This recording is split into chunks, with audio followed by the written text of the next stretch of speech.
Hey everybody, this is Ask Dr. Heather, and I've been receiving tons, I would say almost hundreds of email of people being just really inspired and wanting to get on their journey towards an optimal health. They're like, where do I start? How do I start? It seems super easy once people are already on that journey or on that road towards optimal health. But what's the one trigger? What's the one tip? What's the one thing that you've really learned that people have really just started getting started with?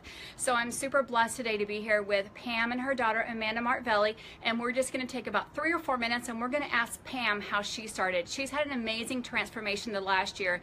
She's lost almost 80 pounds, but she'll tell you it's more than what the scale says. It's about her energy, it's about her job and role as a mother and how active she is now and how much fun she has shopping. So let's just get to it. I'm going to ask Pam and Amanda some questions here.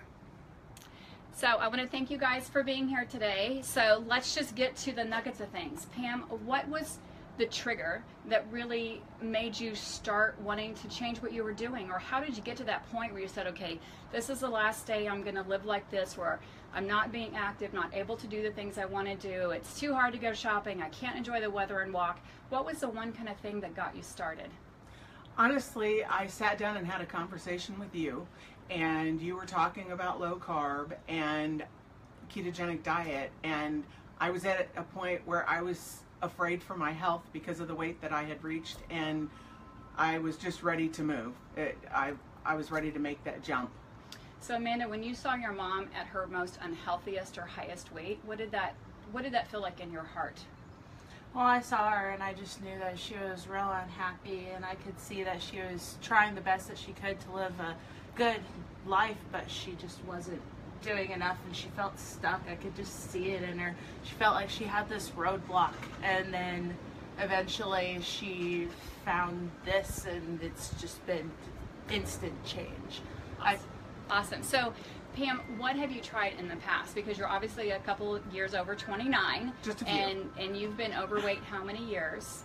Oh gosh, I've really kind of been overweight almost my entire life. Even when I got pregnant with Amanda 24 years ago, I was, I was probably 20 pounds heavier than I am right now when I got pregnant. So I've been overweight virtually my entire life. And you've seen doctors about your weight, right? I have. You've tried different diet plans. I've tried different diet plans. I've tried diet pills. I've tried just about everything. But the only thing that ever worked for me was extremely unhealthy things, like starving myself and exercising beyond what anybody can or wants to every single day. So let's ask just where you are in your journey now. Now, oh my gosh, 80 pounds down and 5 sizes, going on 6 now, and I feel amazing. I have energy that I can go out and jog if I want to, and walk as far as I want to, and work out as much as I want.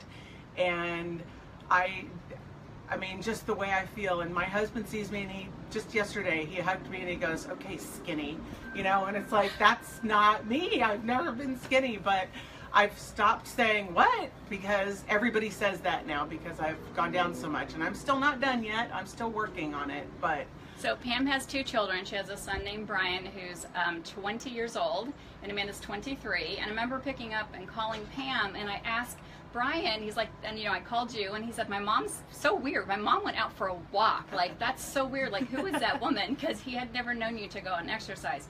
Amanda, what's the one thing that you've seen your mom start that you've never seen her do before? I mean, honestly, really just being a lot more playful and a lot more joking around, just more energy in general. I don't get to see her a whole lot on a daily basis because I don't live with her, but you know, when I see you, you're a lot more conscious about the things that you're doing, and it's an overall change. There isn't really any one thing that I can put my finger on. I'm a different person today. It's just all around. Right. Great. So I'm going to flip it back in. So we're going to keep this series going once a week just to check in with Pam so she can help you. Just, I always say inch by inch is a cinch. So give you little inches or little nuggets to help you get through your week, because sometimes just a 2 to 3 degree shift can make a major change in your overall health. So Pam, today, what is your 1 degree shift that you're going to share with everybody? My 1 degree shift for myself? That you can share with other people. Or that I can share with other people. Okay. So my one thing is, if you want to start this, find one thing that you can give up. Just one thing.